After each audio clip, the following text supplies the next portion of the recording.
Le constat, il est là, on est dans une période de transition, une période chaotique. Ça génère de l'incertitude et du stress. Et pour remédier à ça, avant même de mettre en place une stratégie qui nécessite l'accumulation, le développement et le déploiement de ressources, notamment matérielles, eh bien, commencer par la base. Dans cette vidéo, j'aimerais revenir avec vous sur le changement de paradigme que l'on a initié depuis 2020. Alors, c'est pas nous, hein, c'est un mouvement qui est global. Bien évidemment, comme je considère que nous sommes tous interconnectés en tant qu'individu, même avec l'environnement dans lequel on évolue, eh bien, il y a effectivement ce que l'on appelle la loi des cycles qui fait que, à certains moments de l'évolution, on va dire, de l'univers, eh bien, il y a des rendez-vous qui sont marqués et je pense que on peut considérer que l'on vit une période où on a un énorme rendez-vous qui se présente et que 2020 a été une petite pierre blanche. Ça a été le marqueur d'un changement de paradigme. Alors évidemment, c'est quelque chose qui a été initié bien avant. On a vu des mouvements sociaux qui sont comme les Gilets jaunes par exemple, hein, qui ont succédé aux bonnets rouges avant eux, et puis on a vu ce mouvement se répandre un peu partout dans le monde en 2019, ça a touché quasiment tous les pays.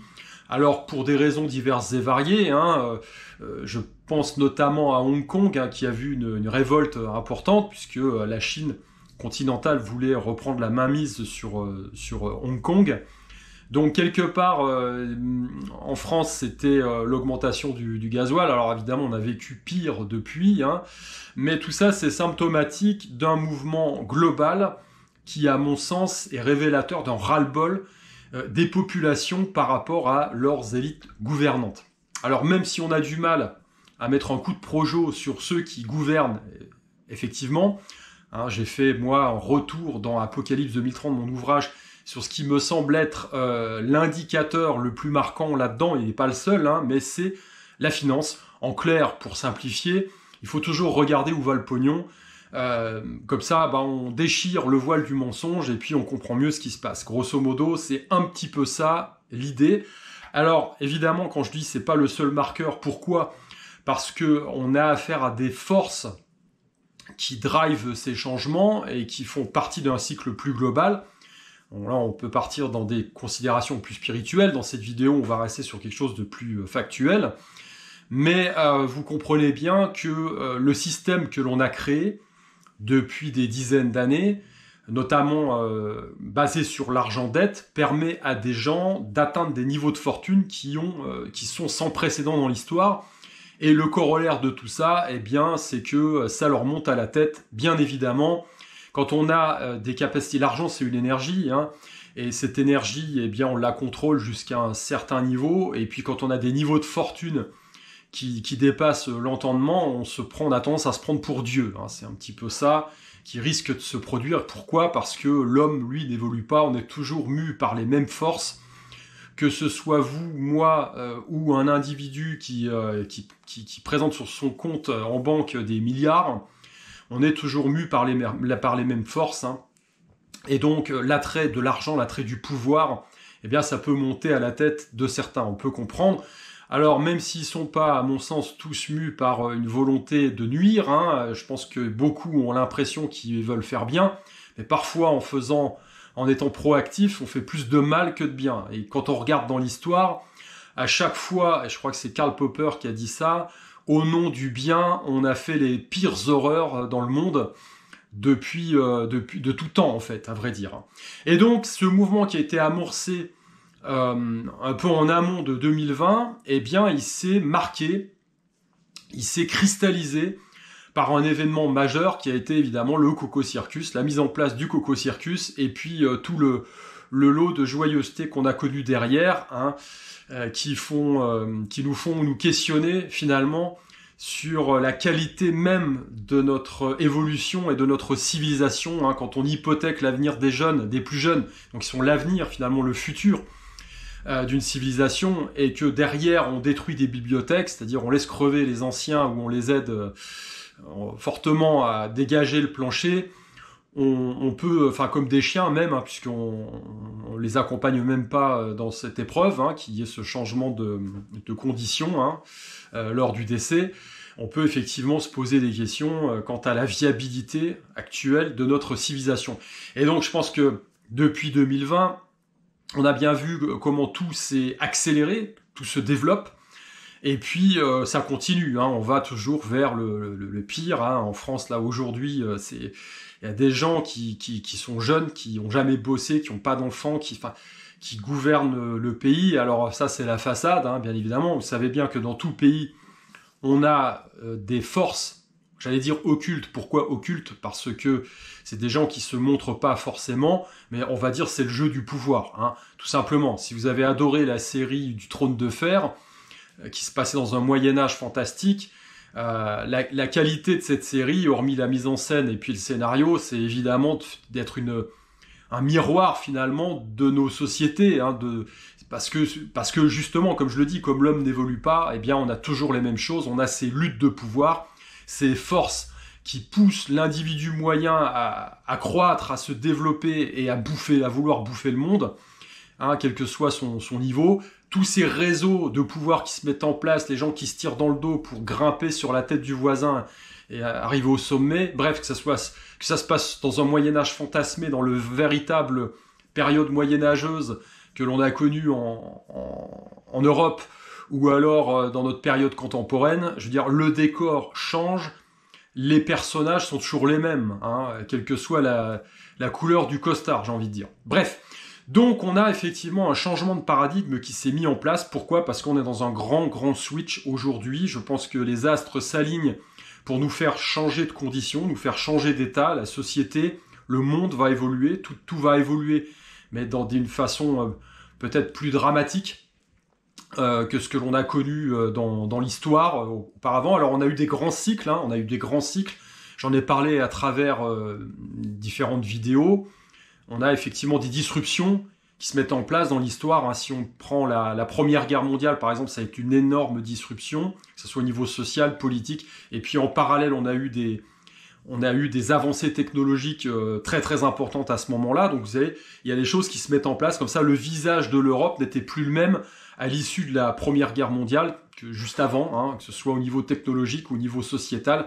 Même les cadres, on va dire, politiques, avait valsé, hein. C'était la fin des empires, enfin on ouvrait une nouvelle ère, hein.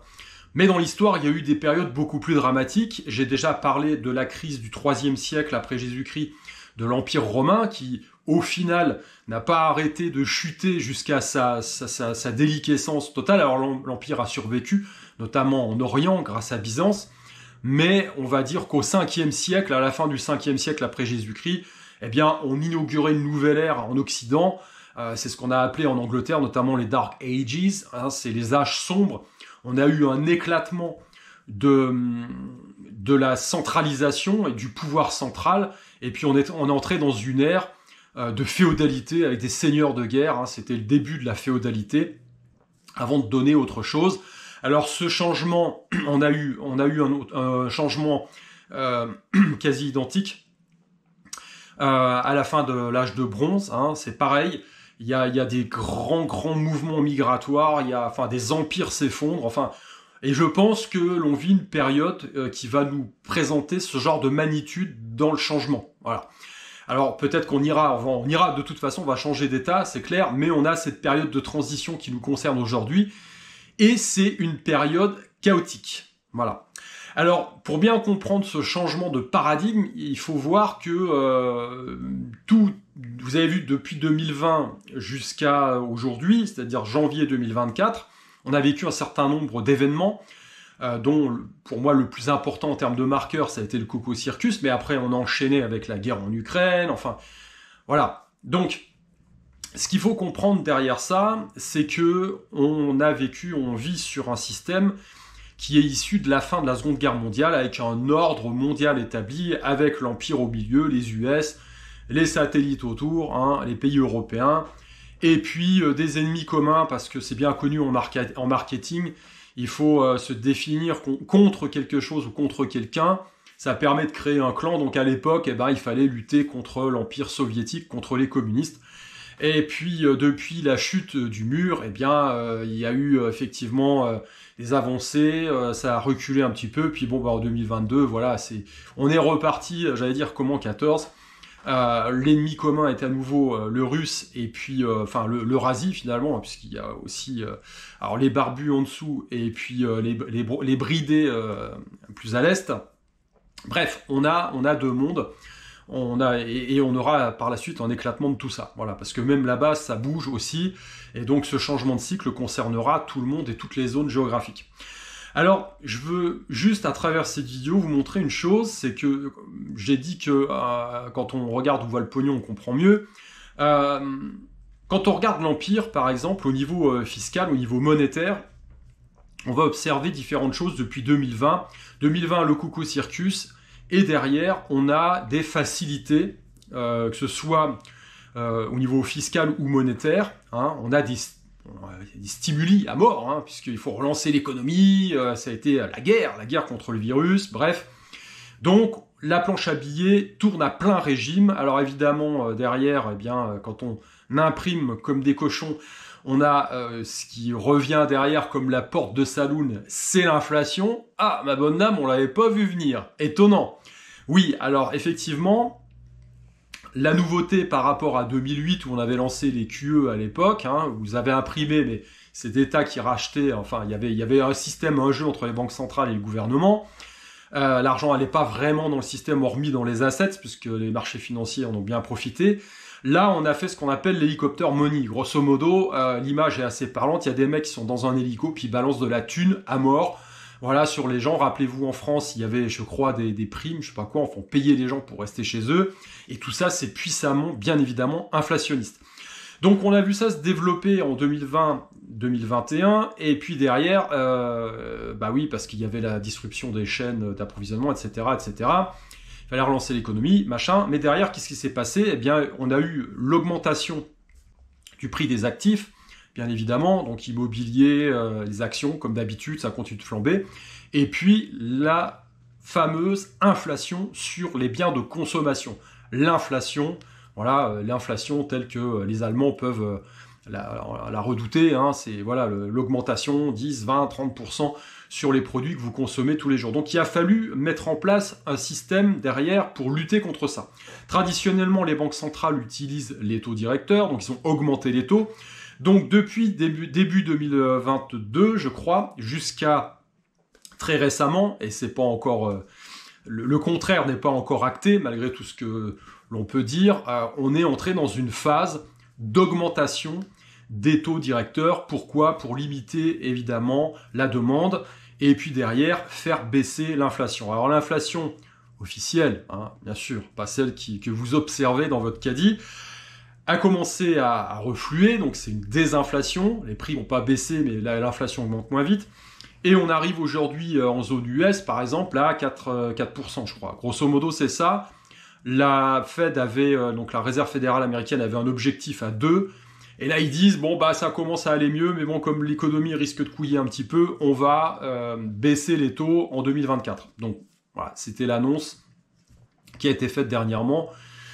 On initierait une baisse de taux. Alors, ce qui est intéressant de voir, pour l'instant, on n'y est pas. Mais ce qui est intéressant de voir et d'observer, c'est qu'on a d'un côté un resserrement monétaire classique pour faire baisser l'inflation. Et de l'autre, qu'est-ce que l'on observe? C'est là où je veux en venir dans cette vidéo.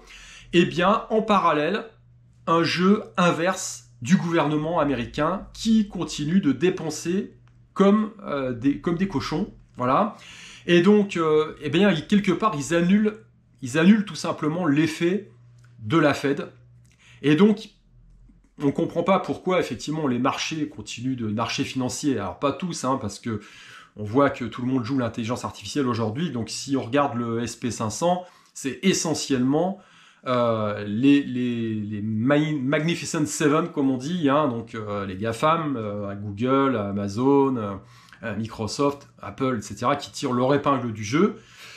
Et ça continue, mais il n'y a pas que ça. C'est-à-dire que le gouvernement américain injecte massivement des liquidités dans le système. Et donc, ils sont en opposition, quelque part, à ce que fait la Réserve fédérale.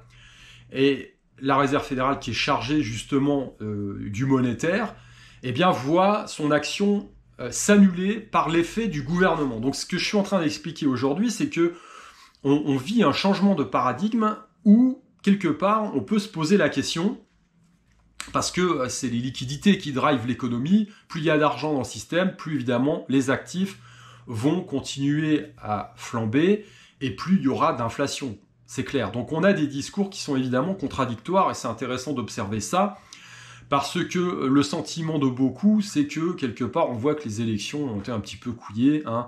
C'est vrai que c'est un peu suspicieux ce qui s'est passé avec Trump aux US, mais en France aussi. Donc quelque part, on se dit, est-ce que ce voile de pseudo-démocratie commence à se déchirer lui aussi, et que devant l'urgence de la situation, devant l'urgence d'un système qui s'effondre, est-ce que, alors je dis les gouvernements, on va dire ceux qui sont derrière, hein, l'État profond, on va dire, alors que ce soit aux US ou que ce soit en France, un peu partout, il y a des forces quand même qui font en sorte que ce système subsiste.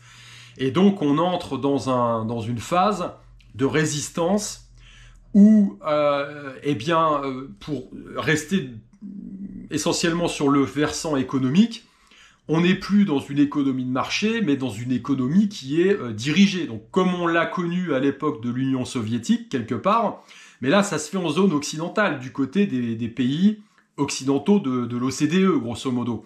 Et donc, on voit bien la force et l'importance que prennent les gouvernements. Alors, évidemment, ceux qui sont en backdrop, ceux qui sont derrière, qui gouvernent, mais aussi les marionnettes qui sont devant.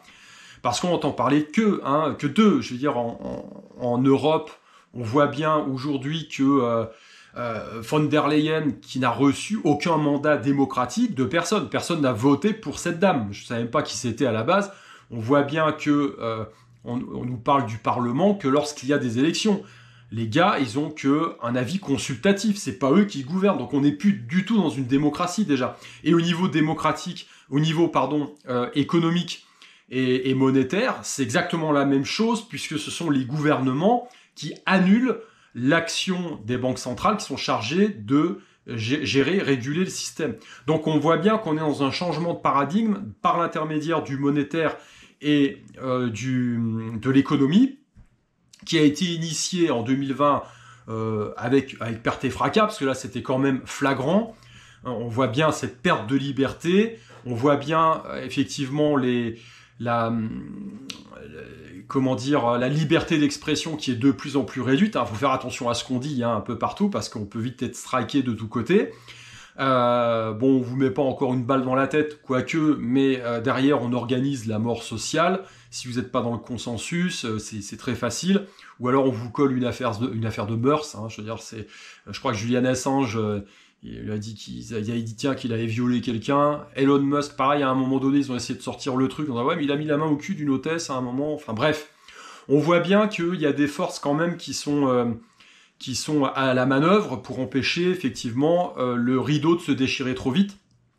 Mais bon, il ne s'agit pas d'avoir un ressenti de folie, hein, équivalent à celui d'un moine tibétain, pour voir que on vit ce changement de paradigme. Alors, toutes ces forces commencent à... Effectivement, le rideau du mensonge se déchire, et elles commencent à œuvrer à visage découvert. Hein, voilà, aujourd'hui, les cartes sont sur la table, pour ceux qui veulent bien voir, bien évidemment. Je ne parle pas des gens qui sont toujours dans le déni. Pourquoi ? Parce qu'il y a urgence. Parce qu'il y a urgence, tout simplement, et que aujourd'hui, on se dirige vers une guerre. Voilà, une guerre, pourquoi ? Parce que, effectivement, ce changement de paradigme présuppose une période de chaos où les anciens systèmes veulent subsister. Donc, il y a une rigidification, les gens se rigidifient, les systèmes se rigidifient parce qu'ils ne veulent pas mourir. On voit bien en France le niveau de répression qu'il y a sur les populations qui ne veulent pas aller dans le sens de la doxa officielle. C'est assez violent, c'est très violent. Ça, c'était pas vu avant, hein, de cette ampleur-là dans le monde moderne, on va dire, depuis la fin de la Seconde Guerre mondiale. Donc on voit bien que tout ça, c'est symptomatique effectivement d'un effondrement qui s'opère. On voit bien qu'au niveau international, on a effectivement, on pousse vers la fragmentation, dont tout se fragmente. Hein. Je veux dire, le mondialisme, la mondialisation est terminée, c'est fini, hein, les gens se regroupent sur leur zone, et à l'intérieur des zones, on a une fragmentation, y compris des sociétés, y compris voire même des familles et des amis qu'on a pu observer nous-mêmes pendant la période 2020 du Coco Circus. Donc on est dans une période de fragmentation totale, comme on a pu la vivre à d'autres périodes de l'histoire, hein, et je faisais allusion tout à l'heure à la chute de l'Empire romain, avec cette fragmentation du gouvernement centralisé en une multitude de petits pouvoirs qui a inauguré le début de la féodalité. Eh bien, on est à nouveau dans une période de fragmentation totale, où chacun, effectivement, cherche sa propre tribu, suit un mouvement global, et un mouvement global qui est encore prise aujourd'hui, on le voit, hein, qui est de plus en plus violent, on va dire, et répressif. Donc on est dans cette période-là, on sait très bien que tout est fait aujourd'hui encore pour pousser à un affrontement même au niveau international, on va voir ce que ça va donner. Ça peut être une issue tout à fait plus que probable, hein. On voit que ce changement de paradigme, il va très très vite, hein, même depuis 2020, avec les BRICS, avec l'agitation qu'il peut y avoir autour de ça, l'agitation de l'autre côté, donc à l'intérieur de notre bloc, avec les monnaies numériques. Alors c'est aussi valable de l'autre côté, hein. Je ne suis pas pro tel pays ou pro un tel, moi. Je dis juste qu'il y a des intérêts qui peuvent à un moment donné être convergents, et puis à un autre moment ne plus l'être. Pourquoi ? Parce que donner de toute façon trop de pouvoir à une seule entité, c'est jamais bon. Donc il faut toujours des contre-pouvoirs, et que quel que soit le gugus qui a en charge la direction d'un pays ou d'une zone économique, s'il a trop de pouvoir, de toute façon, il y a une scission qui s'opère avec, on va dire, les intérêts de la multitude. Voilà, on voit aujourd'hui que comme dans l'ancien empire soviétique, si on n'est pas d'accord avec le gouvernement central, ça se passait mal à l'époque. Ben, on entre dans une zone comme ça aujourd'hui. On voit la censure, et la pire des censures, c'est l'autocensure aussi, hein. Donc on fait tous un peu cet exercice-là, notamment en zone publique, parce qu'on ne peut pas faire autrement, sinon on nous coupe la parole, et les moyens d'expression modernes, hein. Donc on est obligé de jouer, de jongler avec tout ça. Ceci étant dit, on est effectivement, beaucoup de gens ressentent ce changement de paradigme, et quelles sont les solutions que l'on peut apporter à titre individuel à ça ?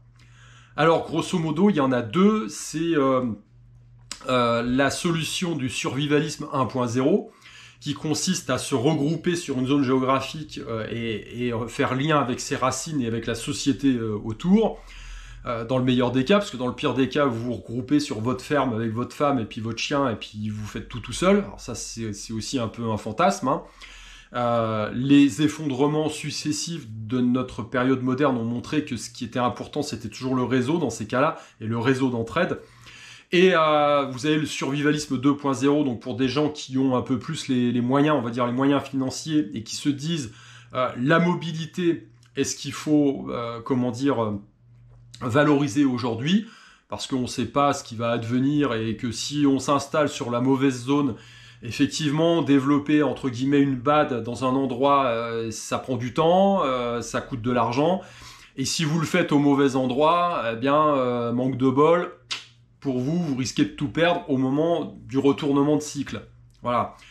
Et donc, toutes ces approches se valent. J'ai envie de dire, si vous avez les moyens, vous pouvez effectivement faire un mix de toutes ces approches, hein. Si vous avez les moyens d'avoir plusieurs passeports, des comptes en banque un peu partout, et puis d'installer différentes BAD dans différents pays, c'est très bien. Alors avec ça, il faut aussi avoir les moyens pas de télécommunication ni de téléportation, mais les moyens de transport, hein. Si vous devez prendre un avion pour changer de pays, c'est bien d'avoir soi-même son jet privé et de pouvoir le piloter, ou alors d'avoir son sous-marin. Enfin, on peut aller très loin dans la logique, hein, très très loin. Ou alors, ce qu'on peut faire dans un premier temps, et moi c'est ce dont je fais la promotion, c'est de travailler sur ce que vous êtes en possibilité, en capacité de maîtriser. Et ça me paraît être fondamental, et ça me paraît être le prérequis de tout ça et de toute la mise en place de ces stratégies. Tout simplement, on entre dans une période de chaos, donc ça veut dire que chaos égale incertitude. Incertitude égale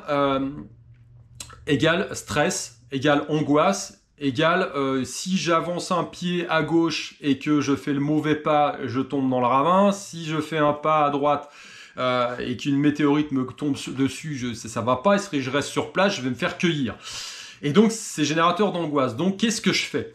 Eh bien, la première chose à faire, c'est de travailler les aspects qui nous concernent en tant qu'individu, en tant qu'humain, que vous pouvez maîtriser, tout simplement. Et ça passe par votre physique, ça passe par votre mental, les deux sont interconnectés, ça passe par un positionnement spirituel, et ça passe par le développement de savoir-faire et de savoir-être, bien évidemment, parce que dans les périodes d'effondrement, le réseau est super important. Vous pouvez pas être à la fois dentiste, infirmier, médecin, bûcheron, électricien et cuistot. C'est compliqué. C'est pour ça que dans la société et dans les sociétés traditionnelles, notamment occidentales, on avait cette tripartition de la société. Alors c'est un peu schématique, mais grosso modo, il y a cette idée d'avoir effectivement un groupe qui s'occupe du versant spirituel de la société, les prêtres. Il y a celui qui travaille pour nourrir tout ce beau monde, et puis le troisième groupe, qui sont les bellatores, qui sont ceux qui sont destinés à protéger le groupe, les guerriers en fait. Donc, on devrait tous tendre à avoir un petit peu de ces trois aspects-là en nous. Mais tout seul, on peut pas tout faire. C'est impossible. Donc, effectivement, la première des choses, travaillez votre physique. Quand vous travaillez votre physique d'une certaine façon, vous allez développer vos qualités mentales. Vous allez asseoir aussi, d'une certaine façon, votre spiritualité en s'ancrant dans le réel et en allant au-delà, puisqu'on est des êtres spirituels incarnés dans la matière, donc il faut prendre en compte cette dimension, elle est fondamentale. Tous les grands courants de pensée philosophique, ésotérique, et notamment les arts martiaux traditionnels, prennent en compte cet aspect-là. C'est quelque chose qui est fondamental. Développer derrière des savoir-faire et des savoir-être qui sont utiles. Et ensuite, effectivement, eh bien, chacun, en fonction de ses propres moyens, est capable de mettre en place différentes stratégies, soit survivalisme 1.0, soit survivalisme 2.0, soit un mélange des deux. Mais si vous avez l'assise physique, spirituelle et mentale, eh bien, on ne pourra pas vous prendre ce que vous possédez. Le problème de mettre en place ce genre de stratégie, c'est que ça suppose la possession. Vous devez posséder. Et quand vous possédez les choses, finalement, ce sont les choses qui vous possèdent. Alors que si on part de l'être et du savoir-faire, logiquement, on est capable, repenser à MacGyver par exemple, il n'a pas besoin d'avoir une trousse à outils de folie. Il utilise essentiellement un couteau suisse parce qu'il faut bien un accessoire qui soit symbolique et représentatif de ce qu'il fait. Mais au final, tout ce qui fait sa qualité, c'est là-dedans. Voilà, c'est son savoir. Donc il faut développer ça et on ne peut pas vous le prendre. Et quand vous avez une assise spirituelle qui est forte, qu'est-ce que l'on peut vous prendre au pire? Évidemment, on peut aller très loin, mais sans développer à fond l'équation, on peut vous prendre votre vie. Mais si vous avez une assise spirituelle forte, si vous êtes croyant, si vous croyez en quelque chose qui dépasse la simple matière et puis notre incarnation, même ça, logiquement, ça doit vous être indifférent. Et ce qui est extraordinaire, c'est que quand vous réussissez à vous affranchir de ça, et notamment de cette peur, eh bien, vous devenez inarrêtable. Donc, quelque part, vous avez d'autres bénéfices derrière. Donc, on a tout intérêt, en tant qu'individu, à travailler en priorité ces trois aspects.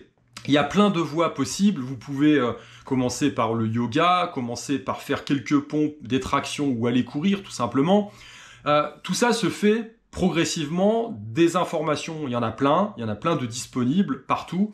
Et on peut très facilement commencer et travailler tel un alchimiste au quotidien à s'améliorer et à s'affranchir de tout ça. J'ai vu que Piero San Giorgio sortait un livre prochainement sur la peur, donc ça c'est évidemment un support.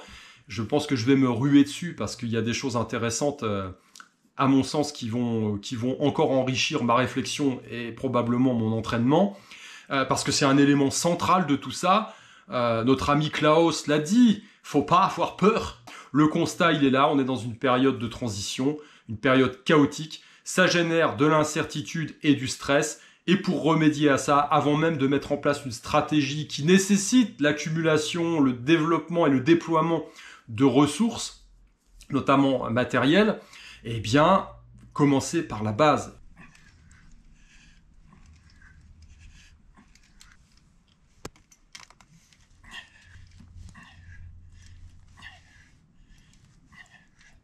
Allez, je vous dis à plus.